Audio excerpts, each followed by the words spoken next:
2024 එක්තරා දවසක ඔයා ඩේටා වුන් කරනවා. ඔයා එදා ඩේටා වුන් කරන්නේ විශේෂ පණිවිඩයක් ආපු නිසා. ඔයාට හිතෙන්නේ මොකක් වෙන්නද කියලා. ඔයාට හිතා ගන්න පුළුවන් මොකක්ද මේ පණිවිඩය? එක්තරා නිවුස් එකක් ආපු නිසා. උසස් පෙළ ප්‍රතිඵල අන්තර්ජාලයට නිකුත් කර ඇත කියලා පණිවිඩයක්. ඔයා එදාට ඩේටා වුන් කරනවා. ඔයා යනවා වෙබ්සයිට් එකට.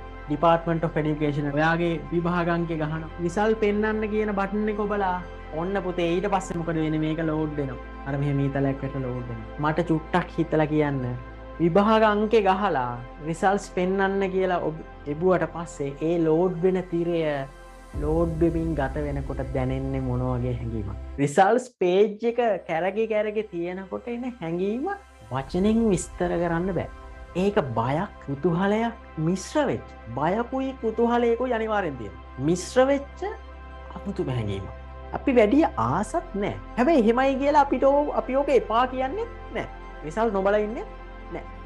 ගාලා බලනවා. හරි අමුතුම හැඟීමක්. බයක් කියන එක සමහරවට උඩට එයි. සමහරවට කුතුහලයක් කියන එක උඩට එයි. හැබැයි පුතේ එදාට ඒක ලෝඩ් වෙලා ආවහම ඊට පස්සේ ඒ ඩිජිටල් තිරේ ඔයාට පෙන්නනවා විෂයන් 3 ලකුණු. ප්‍රධාන විෂයන් 3 ඔයාගේ ලකුණු කියන්නේ ඔයාගේ ABCD පෙන්නනවා. එදාට ඒක බලලා තප්පර 5කට පස්සේ ඔයාගේ හිතට දැනෙනවා යම් හැඟීමක්. මේක බැලුවා ඊට පස්සේ තව තප්පර 5ක් විතර ගියා. ඊට පස්සේ ඔයාට දැනෙන හැඟීම.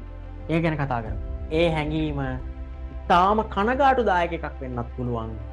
සතුටුදායක එකක් වෙන්නත් පුළුවන්. ඔය දෙක තමයි එන්නේ. එක්ක කනගාටුදායකයි නැත්නම් සතුටුදායකයි. මැද එකක් එන්නේ. කමක් නැහැ. ඕකේ. let's go. එහෙම එකක් එන්නේ. ඔයා සතුටුදායකයි නැත්නම් කනගාටුයි. ළමයි ප්‍රශ්නේ වෙන්නේ මොකක්ද?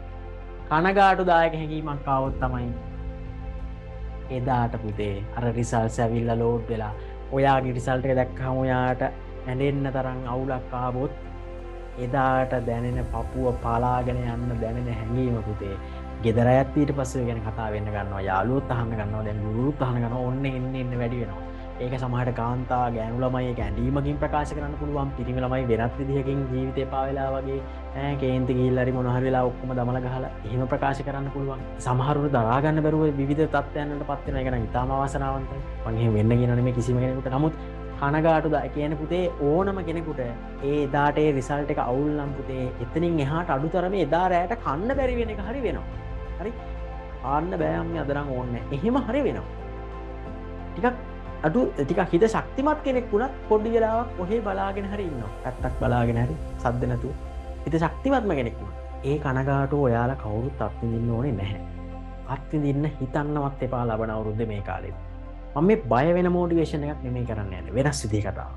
මේ කනගාටුදායක දේ අත් නොවෙන්න නම් ලබන අවුරුද්දේ මේ කාලෙකදී තව අවුරුද්දකින් විතර රිසල්ට් ආවා. මේ එදාට ෆෝන් එක ලෝඩ් වෙලා කනගාටුදායක දෙයක් සිද්ධ නොවෙන්න නම් මෙන්න මේ පණිවිඩය අහගන්න. මම වෙනස්ම පැත්තකින් මේ කතාව ගේනවා. දැන් හිතන්න ඔයාට මෙහෙම කනගාටුදායක දෙයක් වුණා නම් ඔයා අද ඉන්නේ ඒ දවසේ නම් නිකන් පොඩ්ඩක් මෙනෙහි කරන්න අද අපිට රිසල්ට් ඇවිල්ලා අපි ඉන්නේ ඒ කනගාටුදායක තත්ත්වයේ. නිකම්ට හිතන්නකො නිකන් පොඩ්ඩක් මවා ගන්න. කමක් නැහැ අපි පොඩ්ඩක් ප්‍රැක්ටිස් කරමු ඒක. ඔයා ඉන්නේ ඒ තත්ත්වයේ. ඔයා පුද්ගලිකවත් වැටිලා ඉන්නේ තව ආරේ වටපිටේ ඇත්ත අහනවා. ඒකට ජීවිතේ කලකිරන ඔහොම ඉද්දි මං ඔහොමම ඕක ඔළුවේ පැත්තක ඕක තියාගෙන වෙන ප්‍රශ්නයක් අහනවා. අමුතු ප්‍රශ්නයක්.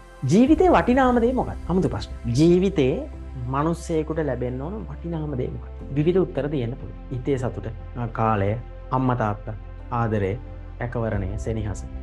විවිධ උත්තර දෙන්න පුළුවන්. හැබැයි මං කියන්න ගොඩක් අය හිතන උත්තරේ නෙමෙයි. ගොඩක් අය හිතනවා අම්මා තාත්තව පවුලයි කියලා. මම පොඩි අමුතු කතාවක් කියනවා. නෑ. ඒගොල්ලෝ වටිනවා ඒගොල්ලෝ ඉහළින්ම ඉන්නවා. හැබැයි සමහර පුංචි අවස්ථාවලදී අපිට මුළු ලෝකෙම නැතත් මෙන්න මේ දේ දෙන්න කියලා අපිට ඉල්ලන්න හිතන දේවල්. ලෝකේ වටිනම දේ තමයි අපිට කවදාවත් නොලැබෙන දෙයක්. අතීතයට ගිහිල්ලා වැරද්දක් වෙනස් කරන්න ලැබෙන අවස්ථාව. ඒක තමයි ලෝකේ වටිනම. අතීතයට කාලේ ආපස්සට ගිහිල්ලා අපේ අතින් වෙච්ච වැරද්දක් වෙනස් කරලා හරි ගස්සන්න අපිට දෙන chance එක. ඒක තමයි ලෝකේ වටිනම දේ. ඇයි එහෙම මං කියන්නේ? එහෙම දෙයක් කාටවත් කවදාවත් ලැබෙන්නේ නැහැ. කාලේ ආපස්සට ගිහිල්ලා තමාගේ අතින් වෙච්ච වරදක් නිවැරදි කරන්න කිසිම කෙනෙකුට අවස්ථාවක් ලැබෙන්නේ නැහැ. කාලය ආපස්සට යන්නේ නැහැ. යන්නේ ඉදිරියට පමණයි. වෙච්ච වැරදි අමතක කරලව සමාව දෙන වැරෙන්න පස්සට ගිහිල්ලා ආය හදන්න හම්බෙන්නේ නැහැ. ඒ නිසා තමයි ඒක මිල කළ නොහැකි අවස්ථාවක්. ලෝකේ වටිනම දේ කියලා මම හඳුන්වන්නේ අතීතයට ගිහිලා කාලය වෙනස් කරන්න ජීවිතය වෙනස් කරන්න දෙන chance එකට ඒක කාටවත් හම්බෙන්නේ නැහැ. ළමයි ඇක්සිඩන්ට් එකක් වෙච්ච කෙනෙක් තමාගේ අතින් වාහනේ වැරදිලා කැරකිලා ගිහිල්ලා අසරණ මිනිස්සෙක්ට හානියක් වෙනවා. ඒ කෙනාගෙන් ඇහුවොත් රෝහලට ගියාම රෝහලට යාවරන් යන ඩ්‍රයිවර් එයාගේ අතින් පාරේ කෙනෙක් සමහරට මරණයටපත්. ඒ ඩ්‍රයිවර් බේරුණා යන්තම් ජීවිතේ. හැබැයි එයා තමයි වැරදි කරා. ඒ ඩ්‍රයිවර්ගෙන් ඇහුවොත් රෝහලේදී ඔයාට ලෝකේ වටිනම දේ මොකක්ද කියලා. එයා ඉල්ලන්නේ මොකවත් නෙමෙයි. එයා ඉල්ලන්නේ මාව ඇක්සිඩන්ට් එකෙන් තප්පර 2ක් පස්සට ගිහිල්ලා දෙන්න අතීතේ. මට මෙඩිකල් එපා. මහ ලොකු දේවල් එපා. ඇක්සිඩන්ට් එකෙන් තප්පර 2ක් කාලේ පස්සට යන දෙන්න. මම ඇක්සිඩන්ට් එක නවත්තනවා. මම මේ මහා හානිය වෙන්න දෙන්නේ නැහැ කියලා එයා කියයි. හැබැයි එයාට ඒක හම්බෙන්නේ නැහැ. උදේ මාර්ග අනතුරක් වෙච්ච කෙනෙක්ගෙන් වෙලා නූලෙන් බේරිච්ච කෙනෙක්ගෙන් අහන්න ඕනේ මොකක්ද ඔයාට ජීවිතේ වටිනම දේ කියලා. එයා කියයි මගේ ඇක්සිඩන්ට් එකට මිනිත්තුවකට කලින් තප්පර 2කට කලින් කාලෙට මාව ගෙනියන්න. මට ඒ ඇති ලෝකේ වෙන කිසි දෙයක් මට එපා. මම මේක වෙනස් කරනවා. එහෙම වුණා නම් අද මගේ ජීවිතේට මේ දේ වෙන්නේ නැහැ. අද මගේ කකුල තියෙනවා එහෙනම් කියලා වගේ දෙයක් කියයි එයා. ලොකු වරදක් කරලා සොරකමක් පංචාවක් මිනිමරුමක් මොකක් කර දෙයක් කළා හිරේ ගිහින් ටිකක් කල් ඉන්න කෙනකින් ඇහුවොත් මොකද්ද ලෝකේ වටිනම දේ කියලා. මං කරපු අපරාධයට කලින් තප්පරයකට කලින් මට යන්න දෙන මං ආයක කරන්නේ නැහැ කවදාවත් කියලා කියනවා. එහෙනම් මං අද හිරේ ඉන්නේ නැහැ කියලා කියනවා. ළමයි ලෝකේ වටිනම දේ තමයි අතීතයට ගිහිල්ලා අපේ අතින් වෙච්ච වරදක් නැවත නිවැරදි කරන්න ලැබෙන දේ. ඒක ලැබෙන්නේ නැහැ කාටවත්. දැන් අපි ආයෙම චුට්ටක් කර කතාවට. අපිට රිසල්ට්ස් ඇවිල්ලා තියෙනවා. අපිට කනගාටුදායකයි. අපි අවුලෙන් ඉන්නේ. මං කිව්වනේ එතන ඉන්න චුට්ටක් කියලා. දැන් ඔයාට ලෝකේ වටිනම දේ මොකක්ද?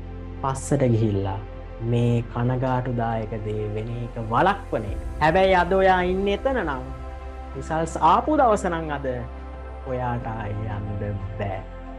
අනතුර වෙලා ඉවරයි.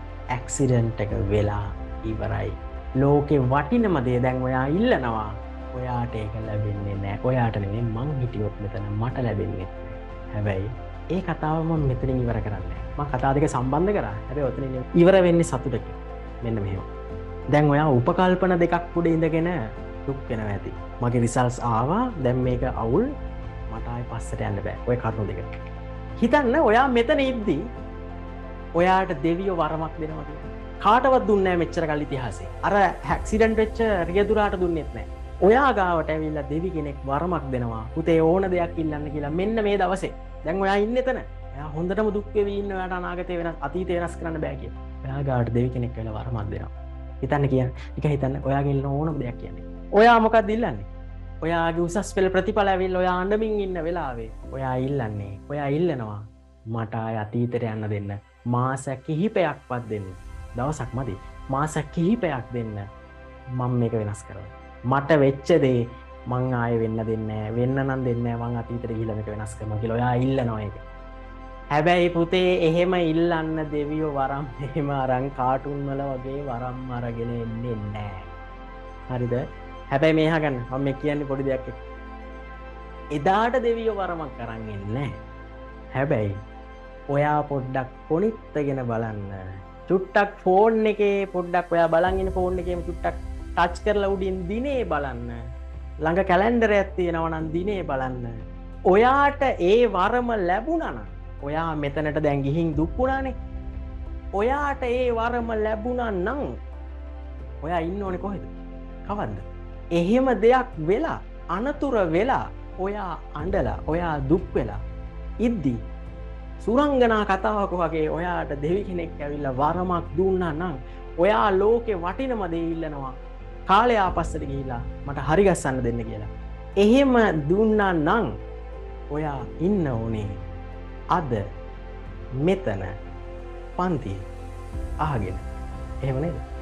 අපි ඉස්සරහට ගිහිල්ලා ඇක්සිඩන්ට් වෙලා අනතුර වෙලා අපි A level කියලා වෙලා වරමක් ඉල්ලුවා නම් ලෝකේ වටිනම දේ ඉල්ලුවොත් දෙවියෝ අපිව ගෙනත් දාන්නේ ඩොක් ගාලා මෙතන පන්තියට. ඔන්න වෙනස් කරපන් ඉල්ලපු දේ දුන්නා. ලෝකේ කාටවත් හම්බෙලා නැහැ. ළමයි මං කොනිට්ටගෙන බලන්න කිව්වා. ඇත්තටම ඉන්නවද කියලා බලන්න. ඉන්නව නේද? ඔබ ඉන්නේ වරදක් වෙනස් කරන්න ලැබුණු වරයක වරමක. මෙන්න මෙහෙම ඇක්සිඩන්ට් එකක් අනතුරක් වෙනස් කරන්න ලැබුණු කිසි කෙනෙකුට නොලැබෙන වරමක. දැන් ඉල්ලපු දේ කරලා පෙන්නන්න. කාටවත්ව chance එක හම්බෙන්නේ නැහැ. ඔයාටවත් ආයෙ හම්බෙන්නේ නැහැ. මෙන්න මේක අනාගතේ වෙන්නේ නැති වෙන්න මකලා දාන්න. ඔයාව අතීතයට ගෙනාවොත් ඔයාට තියෙන වැඩ කරලා අනතුරු ඇක්සිඩන්ට් එක නවත්තන්න.